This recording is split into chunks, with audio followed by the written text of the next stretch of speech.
নমস্কার, মালবাজার নেত্রালয় সেন্টার। এখানে চশমা সূক্ষ্মভাবে যত্ন সহকারে ফিটিং হয়। এখানে আই চেক আপ, ডাক্তার চেম্বার আছে। ফ্রেম আর সানগ্লাস নর্মাল প্রাইস।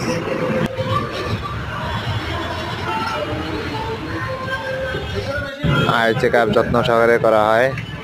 এখানে লেন্স কাট আর কেজার লেন্স অ্যাভেলেবেল আছে। এখানে অনেক অনলি সানডে চেক আপ, সকাল 8টা থেকে দুপুর 2টা পর্যন্ত ডাক্তার চেম্বার বসে। এখানে মোবাইল নাম্বার, কন্ট্যাক্ট নাম্বার দেওয়া আছে। চোখের কোনো প্রবলেম হলে কন্ট্যাক্ট করবেন। জলপাইগুড়ি ডিস্ট্রিক্ট, মালবাজার। প্রবলেম হলে কন্ট্যাক্ট করবেন।